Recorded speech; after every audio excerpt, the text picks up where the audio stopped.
राम। जय जय राम। सादर नमन परम प्यारे राम, परम पूज्य गुरुजन, परम दिव्य आत्माएं और आप सबके मंगल आशीष लिए परमेश्वर कारण कृपा करके अपने श्री चरणों में लेकर आए हैं। उनका बारंबार धन्यवाद, अनंत बार धन्यवाद। गुरुजनों के कारण कृपा से वे हमें इस समय मन के रूपांतरण में लेकर आ रहे हैं। उनका बारंबार धन्यवाद, अनंत बार धन्यवाद, अनंत बार धन्यवाद।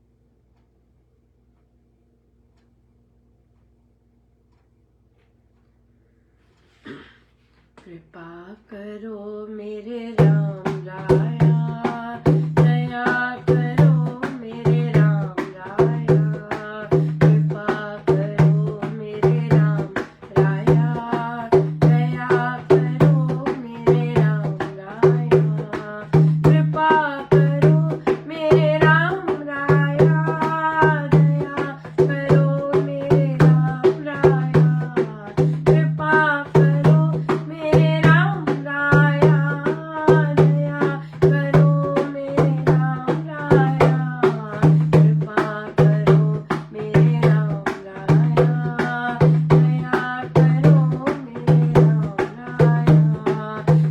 कृपा करो मेरे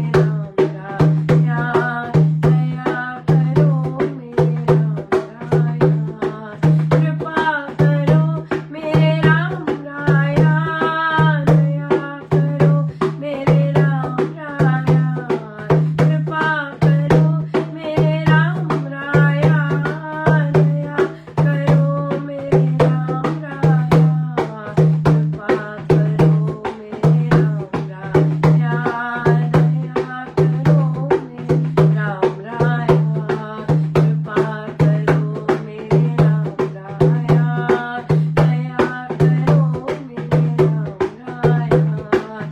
कृपा करो मेरे राम राया, दया करो मेरे राम राया, कृपा करो मेरे राम राया, दया करो मेरे राम राया, कृपा करो मेरे राम राया, दया करो मेरे राम राया, कृपा करो मेरे राम राया, दया करो मेरे राम राया, कृपा करो मेरे राम राया, दया करो मेरे राम राया, कृपा करो मेरे राम राया, दया करो मेरे राम राया। श्री प्रवचन पीयूष जी, पृष्ठ 110। वाणी। साधक की वाणी में रस होना चाहिए। अन्य व्यक्तियों को तथा इसी प्रकार परमेश्वर को प्रभावित करने के लिए साधक की वाणी में रस होना चाहिए। आजकल भारत में वाणी के धनियों की कमी है। केवल कोई वीर पुरुषी शक्तिमती तथा प्रभावशाली वाणी बोल सकता है। कोई भी बात जो कही जाए निश्चय पूर्वक कहनी चाहिए। जिस समय जर्मनी ने क्षेत्रों का विजय करना आरंभ किया, उस समय हिटलर ने रेडियो द्वारा 2 घंटे तक भाषण दिया। यद्यपि वह जर्मनी में बोला जो मुझे समझ नहीं आती, जर्मन में बोला जो मुझे समझ नहीं आती थी, किंतु उसकी वाणी का उतार चढ़ाव ऐसा सुंदर था कि उस भाषण ने मुझे उसमें लीन रखा। साधक की वाणी में इतना रस हो कि वह राम को भी जीत ले। कुछ को गदगद अवस्था होने पर इसकी प्राप्ति हो जाती है। वाणी ये सब अगर कोई मांगना भी चाहे परमेश्वर से कि परमेश्वर हमें, महाराज का तात्पर्य यही है कि गदगद होके प्रभु से मांगे कि प्रभु मेरी वाणी ऐसी मधुर हो, इतनी निश्चय पूर्वक हो, तो या तो मैरिज कहते कृपा है। लेकिन ये आत्म जागृति का भी चिन्ह होता है। जब जब जब एनर्जी ऊपर उठती है तो फिर वाणी बहुत सारे साधक जो गायन कर सके वे रामोपासना लेते और फिर श्री अमृत वाणी जी कर सके, फिर भजन सुर में गा सके, बेसुरे होते हुए भी सुर की तरफ मुड़ना शुरू हो गए। ये सिर्फ ये उस आत्म जागृति का भी है। और आप देखेंगे कि कितने सारे साधक जितने भी हैं वो सब बड़े मीठा बोलते हैं बड़ा प्यारा बोलते हैं। और मैं ही उनमें से सख्त होती हूँगी, पर बाकी तो सब बहुत सुंदर बोलते हैं, बहुत ही मधुर बोलते हैं, बहुत प्यारा बोलते हैं। या बहुत इंटरेस्टिंग क्वेश्चन है आज। तो एक साधिका जी अपना स्वप्न शेयर कर रहे और उसमें वे उनको अंदर निरंतर जिज्ञासा होती कि मेरा मरने के बाद क्या होगा। तो उनसे महाराज ने बात करवाई कि आप ऐसा क्यों पूछ रहे हैं, क्योंकि स्वामी जी महाराज का तो आदेश है। कहते पर ये तो मेरी आध्यात्मिक समस्या है। मैंने कहा कैसे आध्यात्मिक समस्या है कि मरने के बाद क्या होगा, तो ये कैसे समस्या हो गई। तो कहते हैं मेरा ध्यान नहीं लगता मेरा ध्यान नहीं लगता। मैंने कहा तो ध्यान ना लगने का और मेरा अंत समय कैसे होगा, इसमें क्या तालमेल है। सो इसलिए ध्यान ना लगने के लिए तो मेहनत करनी है और अपना जाप सही करना है और अपने अंदर जितना भी कुछ है वो उसको देखना है, उसको मॉनिटर करना है। तो बड़ा इंटरेस्टिंग महाराज एग्जाम्पल दे रहे थे। जैसे कई बच्चे होते हैं, उनका जो रिकॉर्ड होता है स्कूल में रिकॉर्ड होता है, वे ठीक होता है, राइट। लेकिन अच्छा भी हो सकता है, लेकिन अभी वो सोचते हैं कि मैं इस कॉलेज में मुझे जाना है, ऐसे करना है, मुझे ऐसे करना है, मुझे ऐसे करना है। तो जब आप देखते हो बच्चों को तो आप कहोगे कि हाँ ठीक है, बिल्कुल सही है, यहाँ तुमने पहुंचना है, ये करना है, पर उसके लिए इतने वर्ष कंसिस्टेंटली मेहनत करने की जरूरत पड़ेगी ना। और तो फिर वो मेहनत पे फोकस होना है। एंड रिजल्ट तो है गोल हमारा कि मुझे प्रभु के श्री चरणों में जाना है या मुझे प्रभु लेने आए, मुझे ऐसे बनना है। तो उसके लिए तो आपको ये चीज तो फिर आपको मेहनत करनी है, मेहनत पे फोकस होना चाहिए, रेदर देन कि मैं महाराज से ये पूछूं और कि भाई मेरा मरने के बाद क्या होगा। और जब हमारी इस तरह की कहीं वीकनेस होती है, यकीन मानिए, जब हमें अपने गुरु के शब्दों पर विश्वास नहीं होता, जब हमें इस तरह का कुछ अंदर से चाहत होती है, हम किसी ना किसी शक्ति के अंडर फंसे जाएंगे। ऑलवेज कुछ भी हमें चाहत है ना, और वो अगर हम स्वामी जी के जैसे स्वामी जी ने लेआउट किया है इस तरह से, अगर हम वहां से हटकर इस तरह जाते हैं और इस तरह के हमारे वो चीजें शुरू हो जाती है तो हम डिविएट हो जाते हैं। हमारा इशू, हमें पता है कि हमारा ध्यान वैसा नहीं लग रहा, तो हमें अपने सबसे पहले तो समर्पण भाव पर वहां गड़बड़ हुई। क्यों? क्योंकि समर्पण में कौन पूछता है कि मरने के बाद मेरा क्या होगा? किसने पूछा है? क्या माँ मीरा ने पूछा कि मरने के बाद कैसा होगा? नहीं, वो प्रेजेंट में जी रही है, वो हर पल प्रभु के साथ जी रही है। तो अगर मेरा ये पल मैं प्रभु के साथ जी रही हूं तो मेरा अगला पल भी प्रभु के साथ है, तो वाई नॉट मरणोपरांत भी वैसा ही रहेगा। लेकिन अगर हमारा ध्यान तो लग नहीं रहा और दिन भर ध्यान बटा हुआ है और फिर हम चाहत कर रहे हैं कि प्रभु के उसमें जाए, वो चाहत बिल्कुल सही है, वो अपनी आत्मा की चाहत है, लेकिन उसके लिए फिर हम प्रभु से पूछना या फिर गुरुजनों से उसके बारे में पूछना, रैदर दैन कि जो हमें महाराज ने कहा है मानने की बात, कि हमने सही तरह से जो स्वामी जी ने महाराज ने कहा है उसमें पक्का यकीन करना, तो फिर ऐसी एनर्जीज के वशीभूत नहीं तो पकड़े जाएंगे। कोई ना कोई हमारा ऐसा जो हमारी इस तरह की जो होगी चाहत, कोई ना कोई अपूर्ण टाइप, चाहे प्रभु के मामले में कोई ना कोई एनर्जी हमें जरूर प्रलोभन देगी और हम उसमें लियोर होने के बहुत सारे चांसेस होते हैं। तो इसलिए बेस्ट चीज है कि अपने राम नाम पे विश्वास रखिएगा कि राम नाम मेरा अच्छे से चलना चाहिए। अगर मेरा ध्यान नहीं अच्छा चल रहा, इसका मतलब है कि मेरा जो राम नाम है वो सही तरह से नहीं चल रहा, उसको मुझे सही करना है, जप योग सही करना है, ताकि मैं ध्यानस्थ अवस्था लाभ कर सकूं।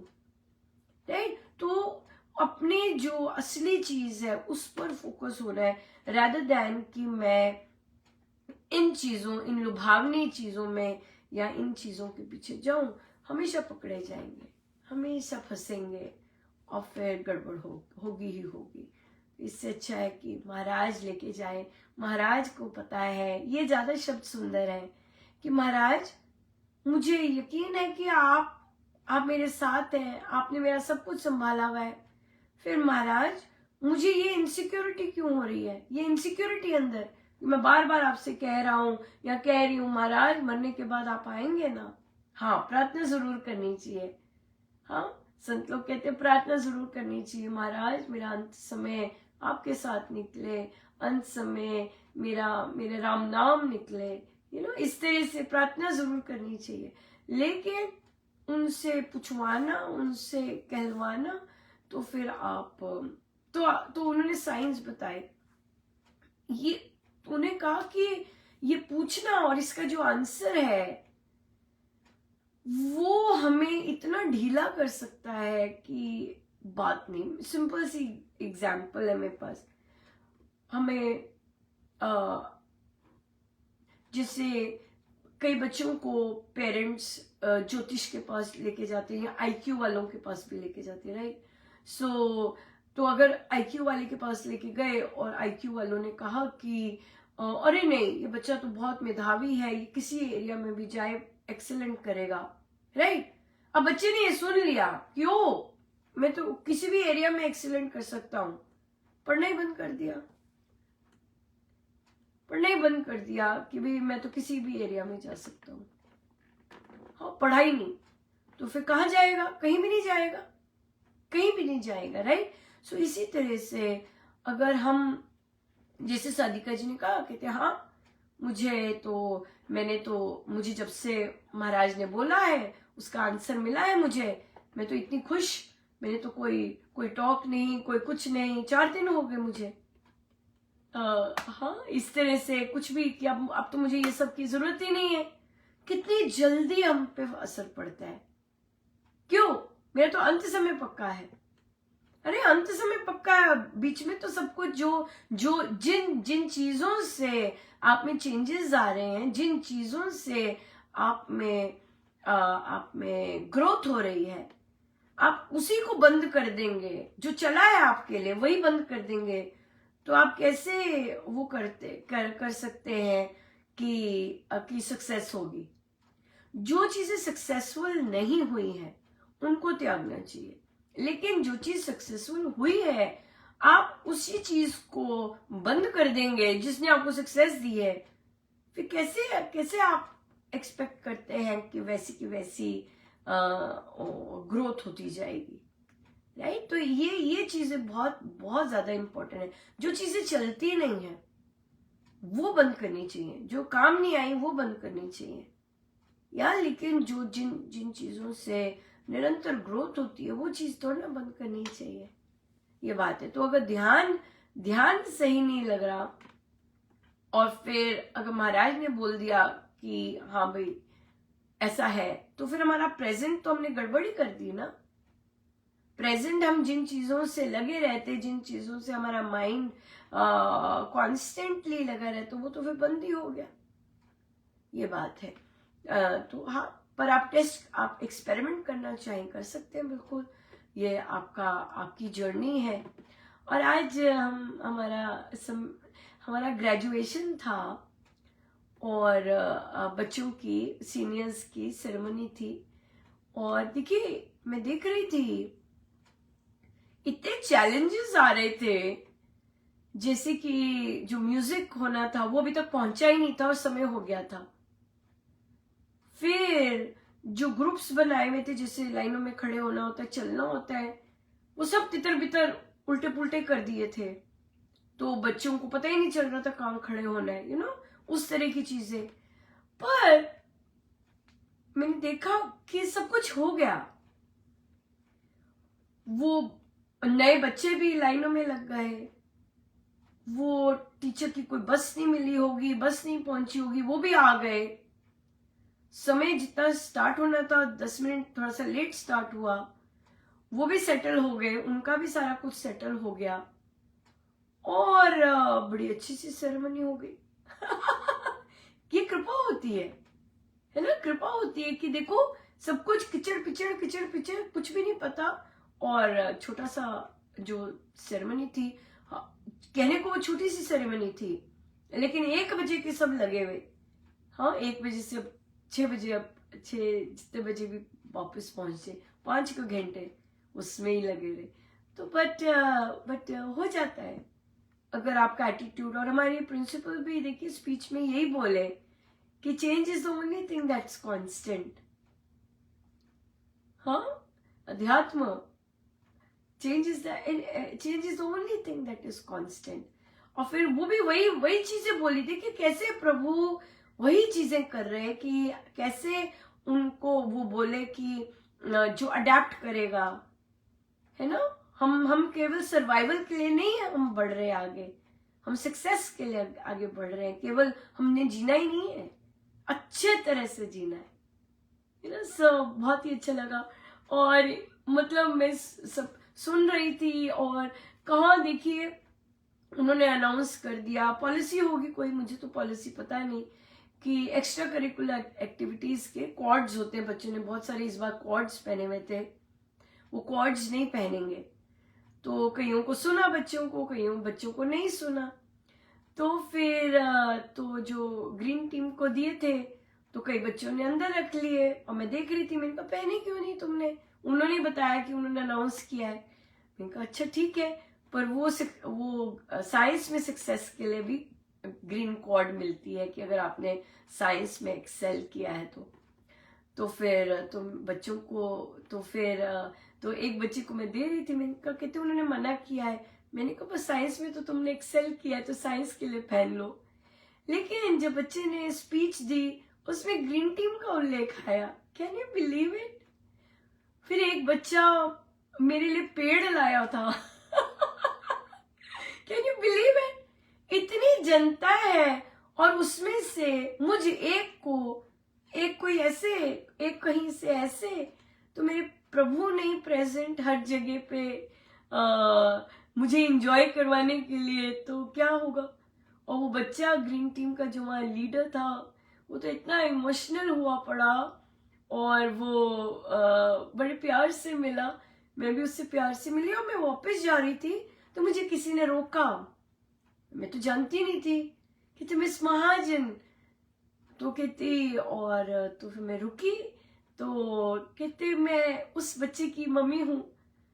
तो वो इतना धन्यवाद करने लगी। मैंने कहा देखो भाई, हाँ मैं तो सबसे पहले ही निकल आई, कोई इतना ऐसा कुछ था नहीं वहां पर, लेकिन प्रभु ने जिनसे मिलवाना है कैसे उनकी शक्ति काम कर रही होती है, अद्भुत है।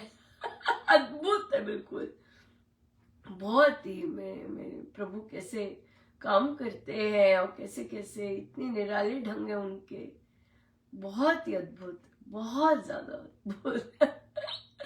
देखो ये सब प्रारंभ में नहीं होता, संसार आपको निकाल भी दे, आपकी चीजें निकाल भी दे, लेकिन फिर भी वो दाता है सारा कंट्रोल करने वाले, सब देते रहते।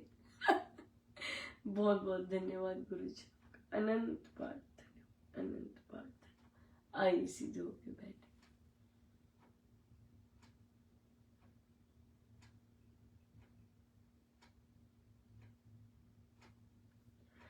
सब गुरुजनों का उनके श्री श्री चरणों में जय जय राम, जय जय राम, जय जय राम।